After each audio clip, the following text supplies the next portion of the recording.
Audra Donahue, good morning. Good morning. You are the first one to join the Sunday Paper Live. Good morning. Catherine, artist, good morning. Good Sunday morning to you. Melrod, thank you. Good morning to you. Happy Sunday. Happy Mother's Day. Happy Sunday. Happy Mother's Day.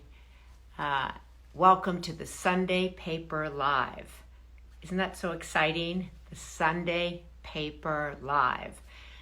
I'm hosting the Sunday Paper Live on my page so that some of you will, Nancy, 1212, Happy Mother's Day. Happy Mother's Day back to all of you who have mothered, all of you who are mothering, all of you, and that doesn't mean that you have to have actually a natural child, right? So many people are out there mothering, particularly now, they're mothering people that were strangers before.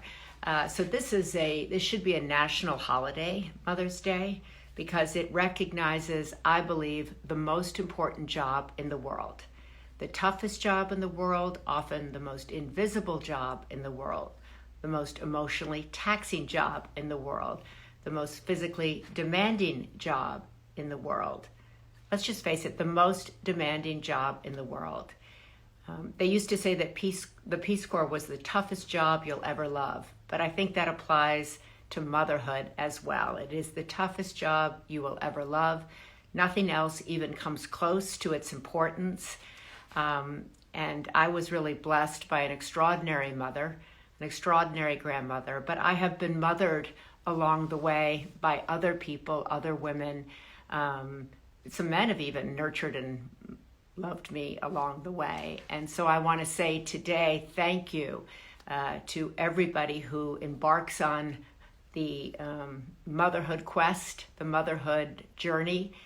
I want to thank everybody who has taken that job seriously, who's fallen down in that job and gotten back up in that job, and who values that job. I hope if you are celebrating Mother's Day today, I hope you are able to rest. I hope you are able to be celebrated. If you have a rough relationship with your mom, I'm sorry. I know there are a lot of people who have that. I'll pray for you actually today. I know that's hard. If your mom's no longer with you, I know that's also hard. I got up this morning and said a little prayer to my own mom up in heaven. So today is a day that's super joy-filled for me, but I also miss my mom, so I know there's a lot of people out there like that. In fact, Claire Bidwell-Smith writes about that this morning in the Sunday paper, how to honor and remember your mom even if she's not there. So today is a special day. I hope you treat it as such. Actually, we should all treat every day as a special day. How lucky are we that we're able to get up and put our feet on the ground and come together like this, even though we're staying at home. We're lucky we're not in a hospital. We're lucky that our feet are working, that our minds are working, and that we're able to be in community. So happy, happy Mother's Day. And I wanted to get on here a few minutes early to just say all of that, to wish all of you a happy Mother's Day, to remind you to make it special, to remind you today to take a breath. Take a breath. Take a breath today. Don't concentrate on things you've done wrong. Concentrate on all that you have done right. On all that you have done right. Because there's so much more that you have done right. And just getting up and being who you are, it's enough.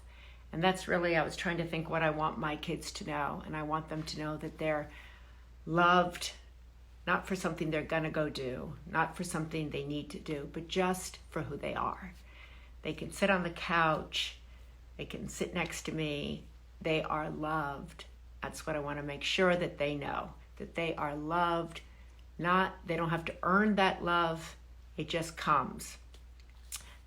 So I see a lot of Mother's Day wishes here. Happy Mother's Day, Maria from Sweden. Wow, that's so great. Thank you so much. Happy Mother's Day, CJ Bixby. Happy Mother's Day to you if you're celebrating that. These names go by so fast. By Grace 112, Bianca Maria 4. JK Pustover. Oh my goodness. So anyway, we're going to talk to Sue Monk Kidd today, who is a hero of mine. She's an extraordinary writer. I don't even want to say author because she is that. She wrote The Secret Life of Bees, but she is a writer from the depths of her heart. And her new book, The Book of Longings, is out. She's on a virtual book tour.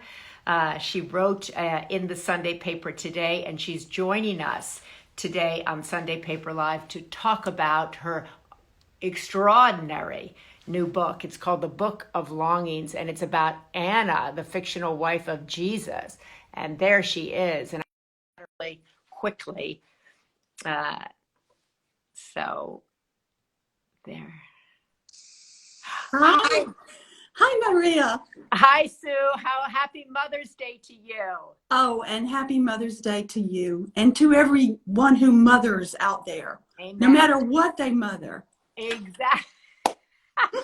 That's right. That's really good because I have some friends who mother dogs and they foster mother.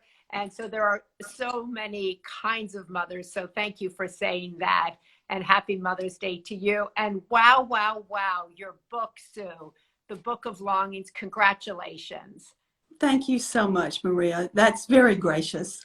Oh, well, it's not. It's just truth. And I was just saying before you got on, you published this book. It came out during this pandemic. So you've been on this virtual book tour. And I know it's hard to get a book out during this time. But this book has really been, I had a friend who wrote to me the day before yesterday and said, you've got to read this new book. It's the best book I've ever read. It's The Book of Longings by Sue. I said, that's so funny. She's on the Sunday Paper Live on Sunday. So congratulations. Let me begin, Sue. When I got this book, before I even opened it, I just held it. And I thought about that word longings, the Book of Longings. We all have longing inside of us. Why did you want to write a book about that and give birth to Anna, who is the kind of main character in this book? Well, Anna is someone full of longings, and I think she is very like many women today. You know, you're right. We all have these longings inside, and I wanted this character to tap those longings because I believe that our longings are the language of our soul in the best sense of it.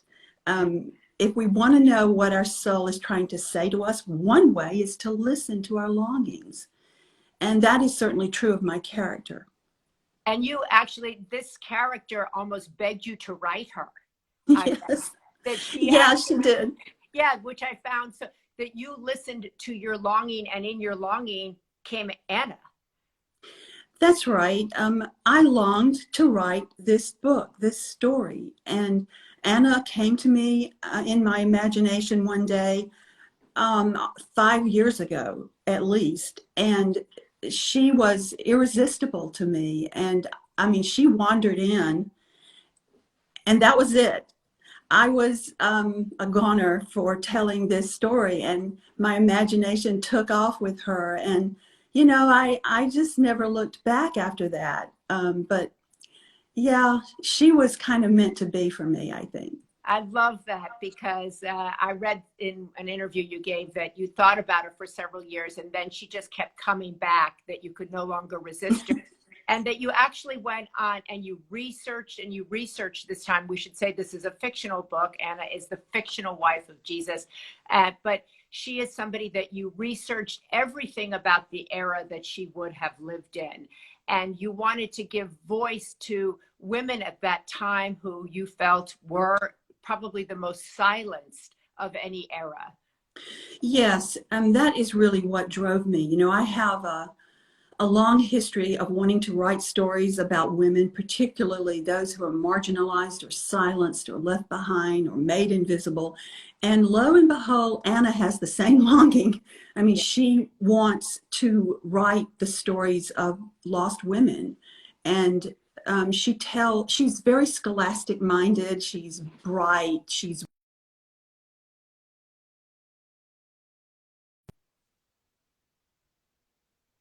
Jesus. She needed to have her magnitude. She needed to be a real partner to him so that they could relate on a wonderful way and learn from each other. What does that Someone, mean?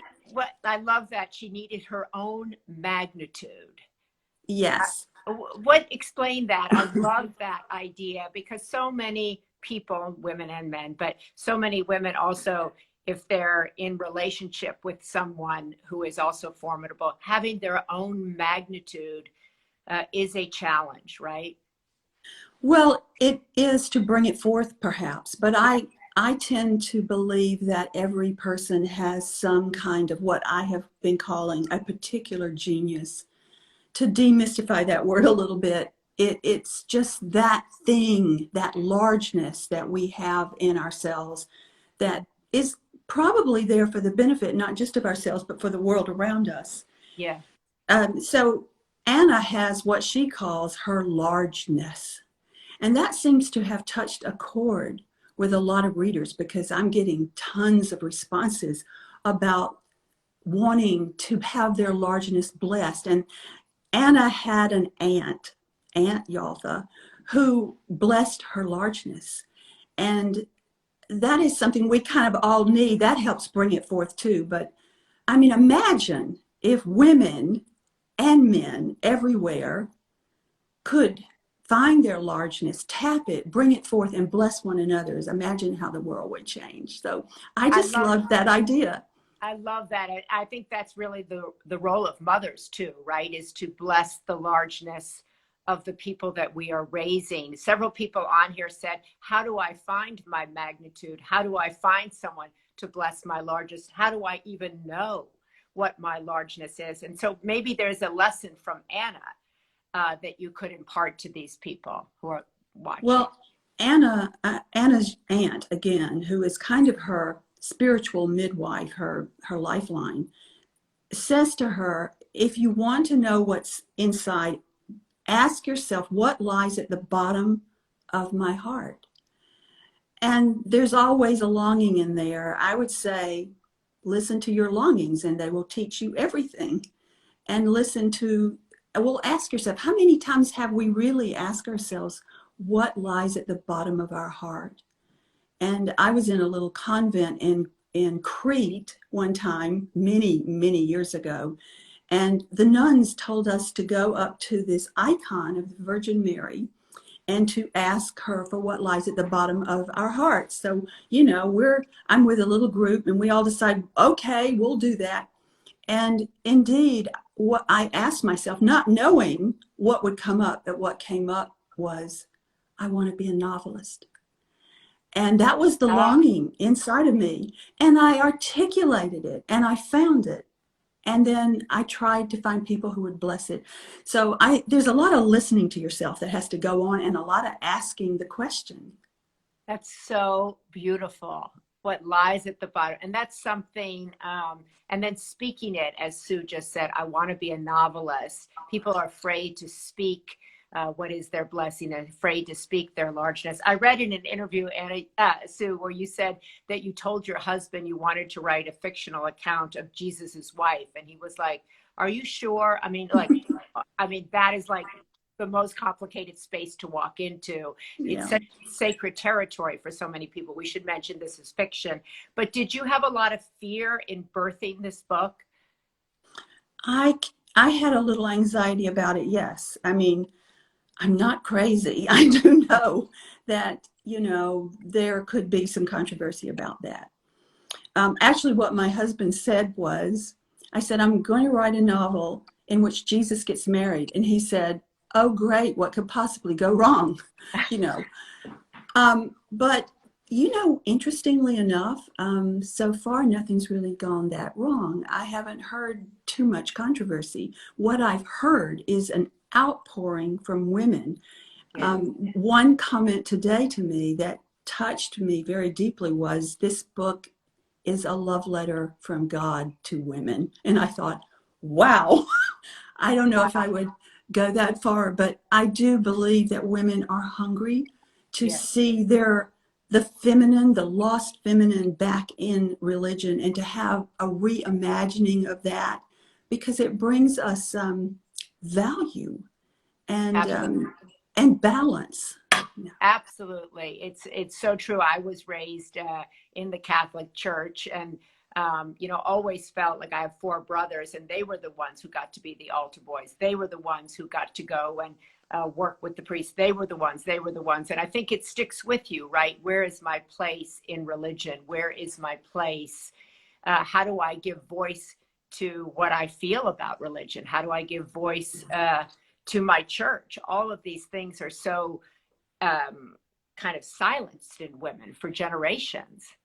Absolutely. And I think it's a great concern because in religion, still is what we could call a holy misogyny, in the sense that it's interpreted that women don't have a place at the center. They're on the peripheries, Yes. or they don't have a voice in this, or they can't have leadership roles or whatever.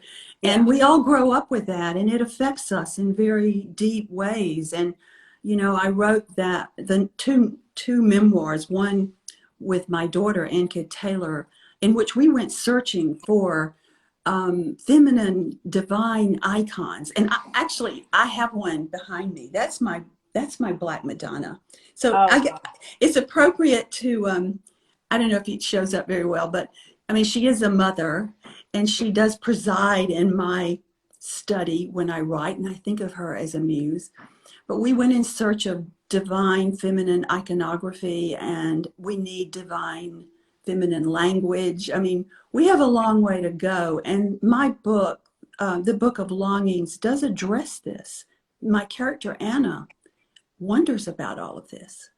yeah. And I love that she wonders about it, and she has a longing to be set free, which is, I think, something that we can all identify with, whether you're in relationship with somebody like Jesus or not in relationship at all, is this longing to, as you said, bless your largeness, set yourself free, identify your gifts. You said in the Sunday paper today that you hoped, which I loved this, you talked about Emerson. You said that you talked about the common heart. And you said Emerson suggested that it's a place inside where we can share intrinsic unity with all humanity. I can think of nothing I'd like more than for the Book of Longings to be a portal into the common heart. For those who don't know the common heart, when you say that's your goal for this book, the Book of Longings, is to be a porthole into the common heart. What does that mean exactly, Sue? Well, this concept of the common heart is one of the most beautiful to me, because as a writer, as a human being, I really believe in that place, that there is inside every person where we share, where we're more alike than we are different, where we share a single humanity. And that is a place that we need to go now, because it's a unifying place. And I think literature, stories, I hope the Book of Longing takes us to places like that, because it's an empathetic experience. And that's the real value of reading, in my mind, is because we can have this amazing experience. It's a very mysterious experience where we can participate in another person's life so intimately, and we can see the world how they see it, and feel their sufferings and their longings and their joys. That is an amazing experience, and it's saving. And I think it is what takes us into this commonality, this place where we can come together. So beautifully said. So when you hold this book, because it's a big book, when you hold it, the first time you held it, what did you feel?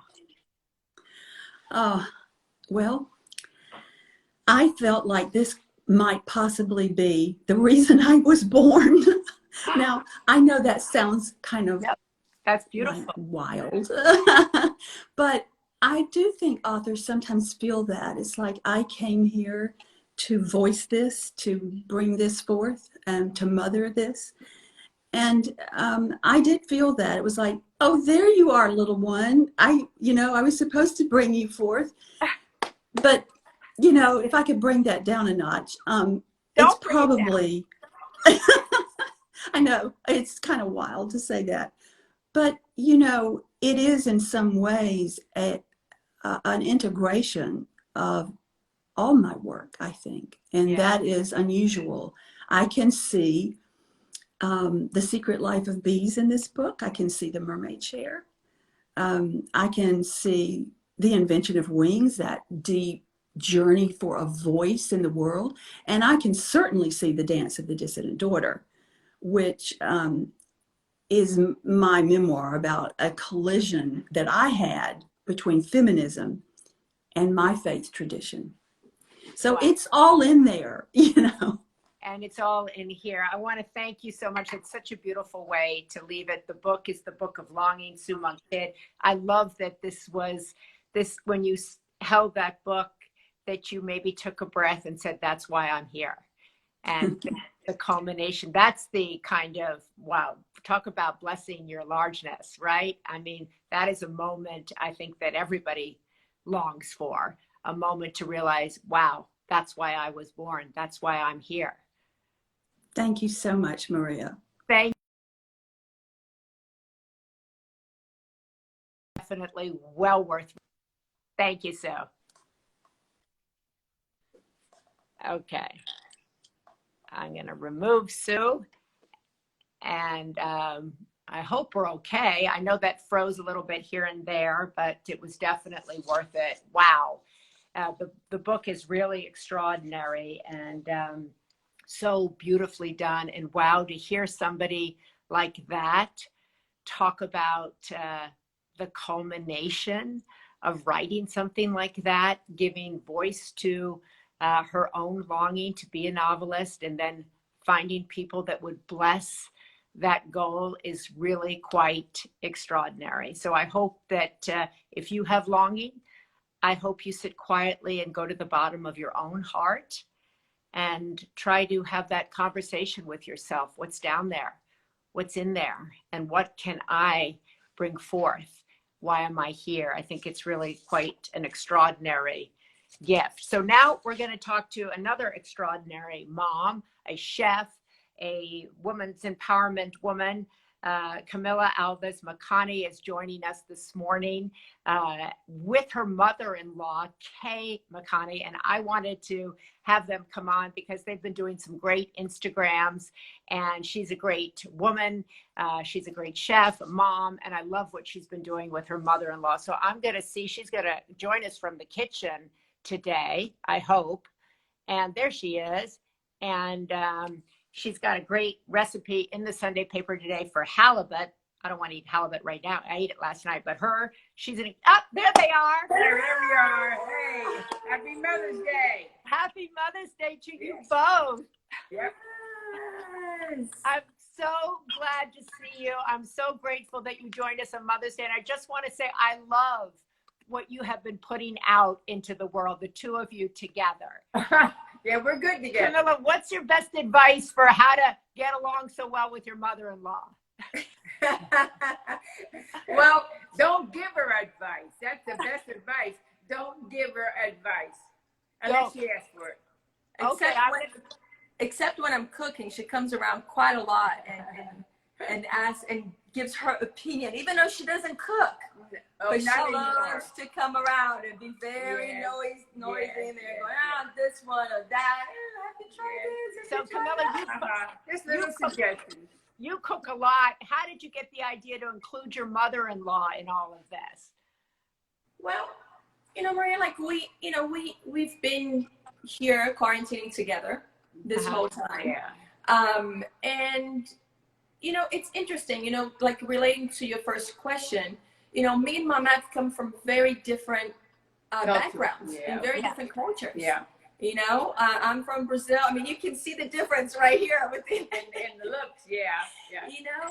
And we have been able to, in the beginning we had a little bit of not rocky, but she would test me a lot on things, and now we kind of learn into really like embrace our differences and love each other in that way. And it's what makes the magic. Yes. So when it comes to being quarantined together and we've been doing a lot of cooking. Yes, Camila has been doing a lot of cooking, yes. And not only that, but her 3 kids this morning made breakfast for us.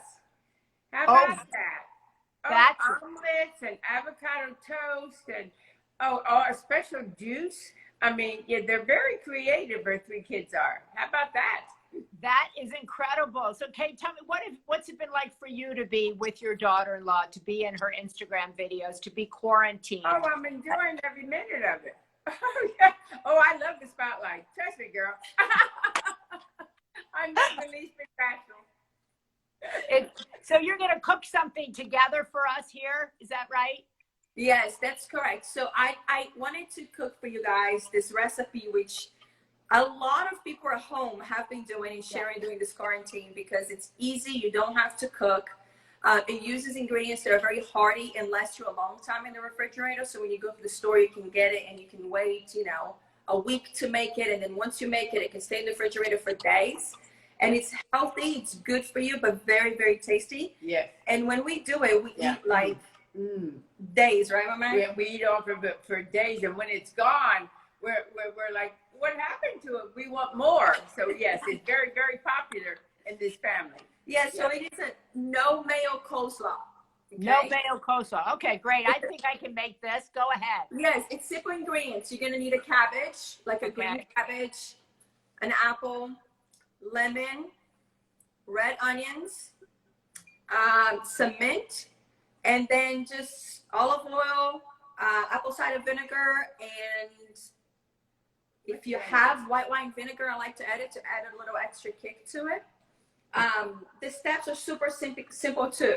So if you have one of these guys, you can use it. Be careful not to cut your fingers. I got some messages of people at home cutting their fingers with this. That's not okay.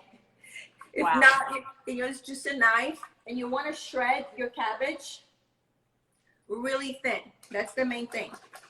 Can you see it from there, or do I need to? I can see it. Yeah, I can see Kay watching you. Yes, I am. Yes. So, Kay, are you learning how to cook from her? I'm sorry, what? Are you learning how to cook from her? I don't want to learn how to cook. You don't want to. No, I've already done all my cooking, Maria, and for my boys, and when they all left, then my late husband started doing the cooking. But I don't really like to cook. I mean, it's not one of my hers. I have other things I like. So I'm not a good one to ask. So I'm learning from her just because I'm standing here, but I don't want to do anything. Okay? I like to give her opinions, Maria. Yes. That's what she likes to do. Well, I love that. When you get 88, you think you have an opinion for everything. Yeah, I love that though, Kay, because I love the way Camila teaches people. I follow her on Instagram, how she cooks, and it's very calm and simple. And I love your involvement, actually, because I think on mother-in-law job is kind of tricky, right? There's so many jokes they get about a bad name, Maria. Mother-in-law is a bad name. Sometimes, it's a bad, right? Yeah. And we have to reinvent kind of how it looks. Yes. So how would you reinvent it? Well, by like I told you, by not getting into her business, she and Matthew's business, unless they ask me. And sometimes I will say, so do you want to share that with me? And they'll go, sure. Or they'll go, no, just because I see them talking a lot together. And if I'm around them, I may say, so what were you guys talking about? And they will share it with me, Or other times, or no, it's private and that doesn't hurt my feelings. So, hey, you got to know your place as a mother-in-law, okay? But that is a good thing about having mother-in-law. If you are quarantining with your mother-in-law or with your mother, because mothers do that too. Yeah. Understanding the balance between, hey, what can I step in and be part of it? Yeah. What is about me respecting my child or, my daughter-in-law's position of this is their home, right? That's right. They have their own style of doing things. I think that keep going there. I'm kind of watching you, Camila. Yes. Okay. So basically what I did, I just really, I used the mandolin, but if you have a knife, just really thin slice the cabbage, the onions, the apples. And then where do you get one of those slicers you have? I ordered this online. Okay. You hear Yes. that, Maria? Where'd you get one of those? Yeah, I'm kind of like you, Kay. Okay. And then you're gonna add lemon. Lemon. You're gonna add a lemon to it, and a little bit of the apple cider vinegar. Okay, look at that. There we go. I'm right And- with you, Kay. Okay. Here, Mama, you do the olive oil. How about that? Yeah, how much? Just drizzle over. Like that. All right. That's it. enough. That's it. Okay, there you go. That's the kind of help I like to be. You mix it all together. You add salt and pepper. And there's nothing like using your hands, right? Like Right. a needle. I was just going to say, Camilla, you just put this all together with your Yeah, hands. yeah. You just mix it all up. That's it. You know, I know this is gonna sound weird, but you know, a lot of cooking is putting, well, this is not weird about putting love into what you cook, but Right. your energy, right? Your energy goes into it, and putting your hands, it's how you transfer your energy and your love into it. And if you're cooking for your family and your hands are clean, it's nothing wrong with using your hands. I want to say, Camilla, I love the way I was watching you do napkins for Easter, I think it was. Yeah. And the love that you put into really everything you're doing. Where did you learn that? You know, Maria, I grew up with my mom always did a lot for us, and which mom, Feliz Dia das Mães, te amo. My mom, she did a lot of things like that for us. But as I became a mother and kind of understood the challenges that it is of being a mother, of trying to do everything in the household, and how can we inspire other people or help other people. And I just know that when my girlfriends come to me and they say, hey, Camila, you know, I learned how to do this, check this out. And I go, oh my gosh, that's so easy. I want to do it. So it's really about sharing and learning from each other and creating that community. You know, that's my biggest goal right now, to keep building the community and keeping learning from each other. You know, like this recipe, it's a recipe that a friend of mine gave me a book. It's called Food as Medicine. And I really like the recipe. And then I just created my own, inspired by the recipe that she had in the book. So it's just about sharing things and building a community, learning from each other. I think that's such a beautiful thing, you know, that everybody has a community here. It's such a democratic thing, and everybody can use it for good. We can each use it to inspire people, to bring people together. There's so much division out in the world, and the opportunity to bring people together and share your knowledge that can then inspire somebody else, like an entire relationship, a mother-in-law, you know, daughter-in-law relationship, because of you two, can change people's relationships, not just how they cook, but how they communicate, how they might quarantine together, how they may move forward in life together. That's huge. It really is. And, you know, I was having this conversation yesterday with a friend of mine, a dear, and we were talking about how, you know, you before the quarantine, majority of people were so caught up on what are the numbers, what are the engagement, you know, how many likes, how many views, and all of that.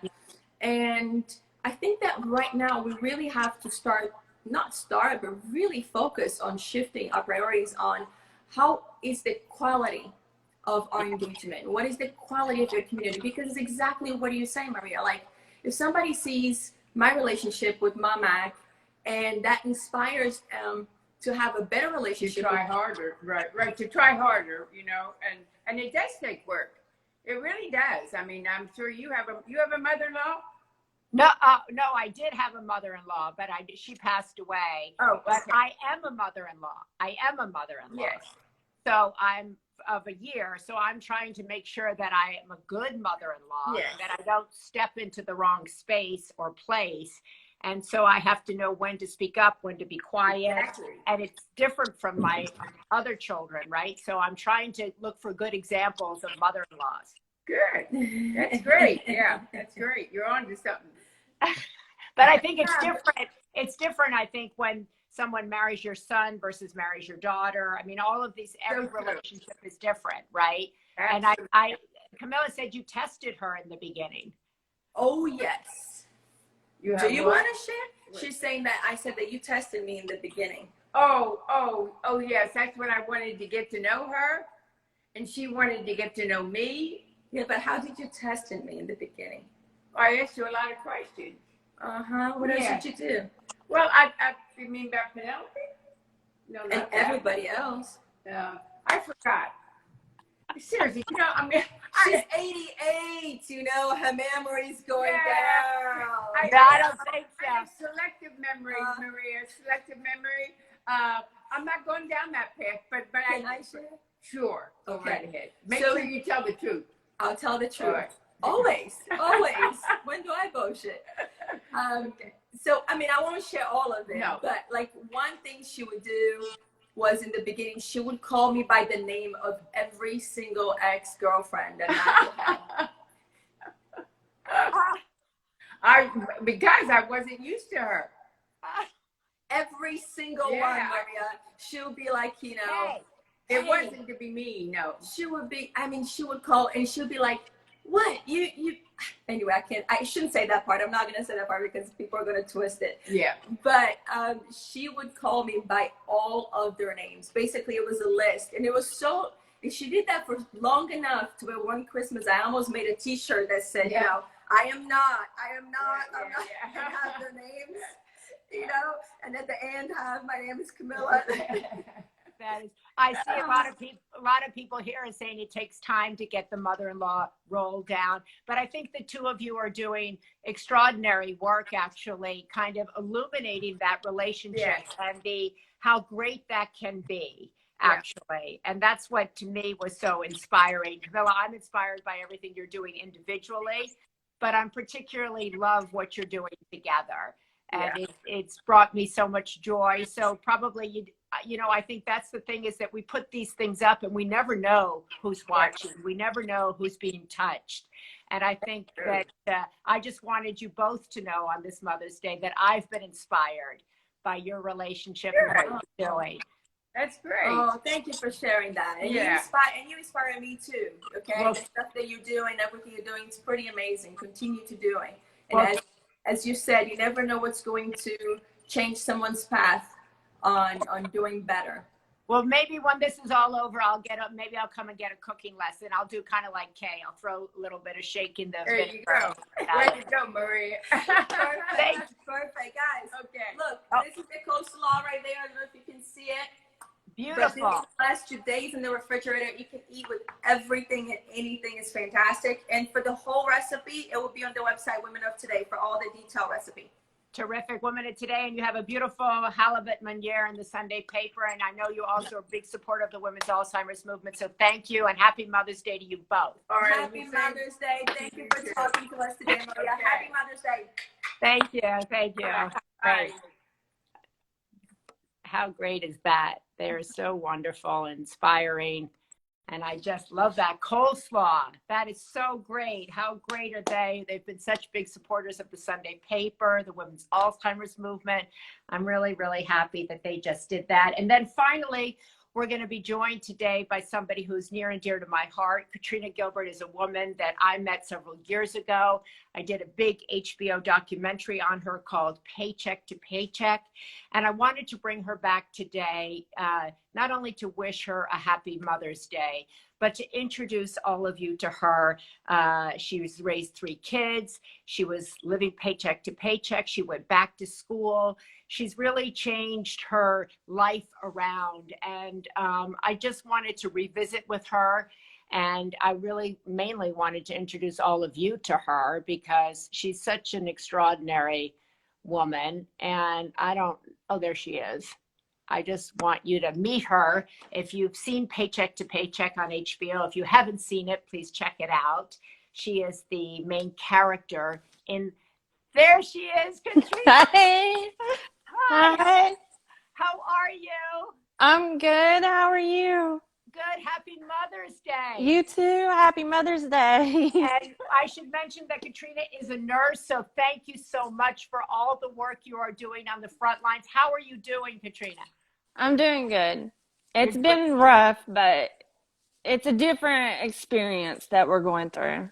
So what's it been like for you? You have 3 kids, right? You're working. You went back I saw you. You went back and you went to college. Yes. I'm so Yes. proud of you. Thank you. Well, we bought a house last year. I married Chris. Um, we have 4 kids living in the house. Brooklyn is 14. Wow. Lydia is 12 and Trent is 10.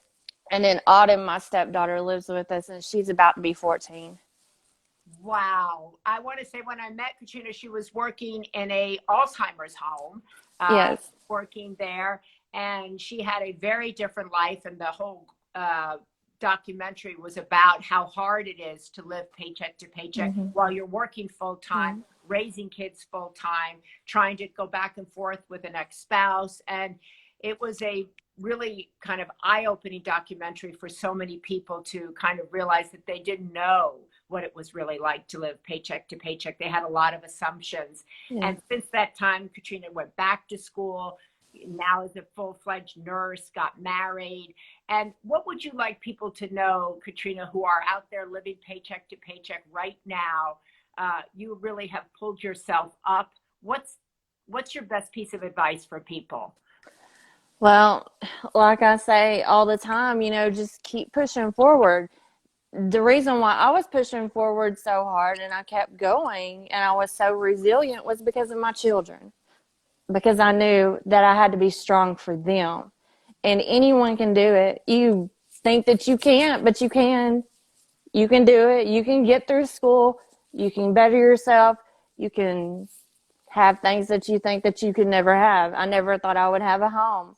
I never thought I would be working at a hospital, but I am. And you can do it too. I mean, it's hard right now in the situation that we're all in, but it's also possible. I mean, I'm looking at going back to school in the fall. So, I mean, anything is possible and y'all can do it. Well, where do you get that resilience? Where do you get that drive? Where do you get that motivation? Well, I would say that, it's my children, but it's also my mom. My mom was a strong woman too. My mom worked several jobs just to take care of us, and she went through a lot, but she always pushed forward and always made sure that we had everything we needed and everything we wanted. And so I would say that's a lot of the women in my family. And my mom, she is one of the reasons that I am as strong as I am. Do you feel proud of yourself, Katrina? I am. I'm very proud of myself. Yeah. I am. If you look back, can you believe what you've accomplished? No, I really can't. I really can't. I look back and I'm like, whoa, I've come so far. I've come so far. And do you feel like your kids are proud of you? Do you feel like your kids know what you've gone through? Oh, yeah, they do. Especially Brooklyn because she was the oldest, and she Yes. saw it. She remembers. She really does remember because she'll talk to her stepdad about how back, when I was a single mom, how I was struggling so much financially. She remembers that, and she was so young. She was only in kindergarten, but she remembers. And she was like, I don't want my mom to ever have to go through that again. And she's like, she is so strong, and I'm so proud of her. So, yeah, they look up to me. They know what I've done. They know what I've sacrificed for them. Wow. Well, I wanted to have you come on here because you're one of the women I really admire. And I wanted you to come on Mother's Day because, I knew even when we last spoke, it was always what you were doing because you wanted to be a good example to your kids. You wanted to show them not settling. I remember you always said, I don't want them to think that I settled. I don't want them to think that I gave up. Yeah. And I thought you're such a great kind of lighthouse for so many of us who feel, and I think so many people right now feel like, oh my God, I lost my job. I don't know where my next paycheck is coming from, where the money's coming from. I'm a single mom. And you are really kind of there as a beacon of what can be, a beacon of someone who understands better than almost anybody what that's like. And I thought you would be so great to offer hope and guidance to so Yeah. millions of people that are out there going like, I don't know what I can do. Mm-hmm. What's the Yeah. single best piece? I know I asked you the best piece of advice, but if you're speaking to that single mom out there today who's got 3 kids, who was where you were, worried about where the food's going to come from, not being able to meet ends, what would you say to her right now? Okay, you may feel like you can't do anything anymore or you're stuck. Pretty much, you're stuck in a storm and it's raining and it's coming at you so hard from every direction and it's knocking you down. You, sorry, No. you can do it. Don't think that you can't, because you, like with me, Yeah. I thought I wasn't a good mom. I thought I wasn't doing all the things that I needed to be doing for my children. Yeah. But I was giving them everything that they needed. And I was trying to give them everything that they wanted and put myself on the back burner. But you can do it. You may think you can't. Don't give up. Don't ever give up. You get knocked down, you get up, and you're going to be stronger. And then you get knocked down a little bit more, and you get up, and you're going to be stronger and stronger and stronger and stronger every time. Don't ever think that you can't do it, because you can. There is always a will. It works its way out. It really does. You just got to have faith. It will work out. The storm doesn't last forever. It clears up. The sun comes out and everything is great. And it's going to be great. And it's going to be fine. And just don't give up. Just have faith. It's, can't say it any better than that. Katrina, thank you so much for joining us. Happy Mother's Day to you. You too. Happy Mother's Day. Thank you for being such an inspiration to so many millions of people. I'm so proud of you. Thank you. God bless you. You too. Okay. Wow. I'm so glad that you all got to meet Katrina. She's really such an inspiration to me. And if you're in the boat that Katrina was in, if you feel today that you're a single mom or you're a mom and you can't make ends meet and you feel like you're in the middle of the storm, think of Katrina and think of what she said. Have faith. The sun will come out. There's always help out there. There's hope out there. I know this economic downturn has been really tough, particularly on so many women. But on this day today, if you are that woman or any woman, I want you to take a deep breath and pat yourself on the back. What you're doing is extraordinary. Who you are is extraordinary. Who you are is enough. And I want to thank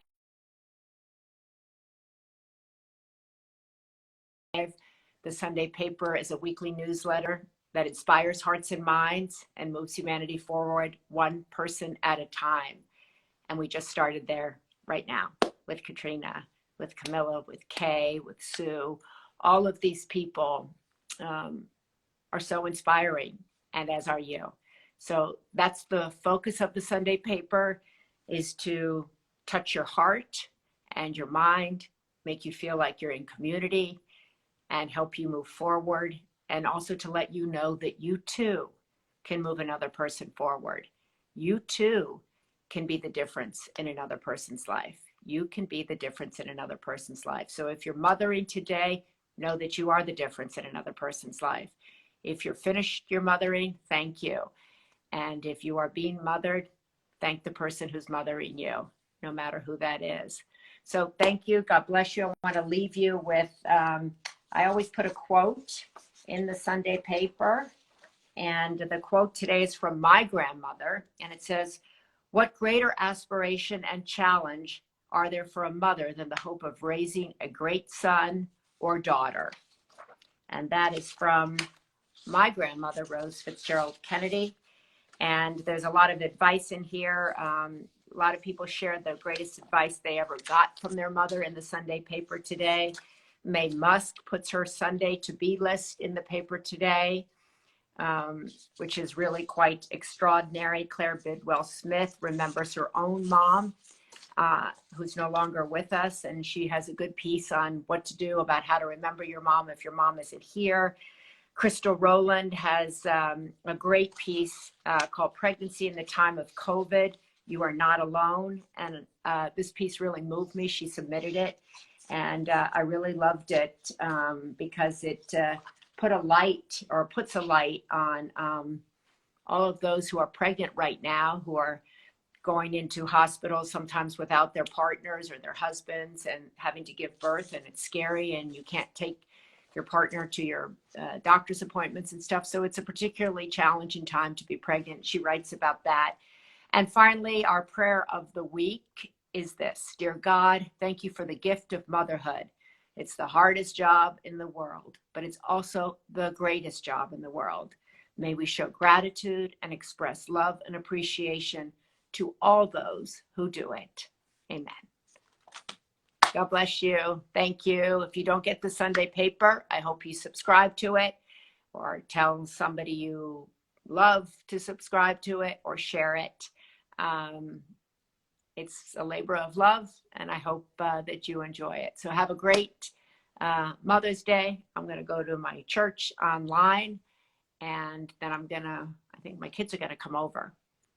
They sent me flowers, so that was really nice. I got it early this morning. Oh, there's a message from my Monsignor. God bless you, and know that you can make the difference in another person's life. Have a great day.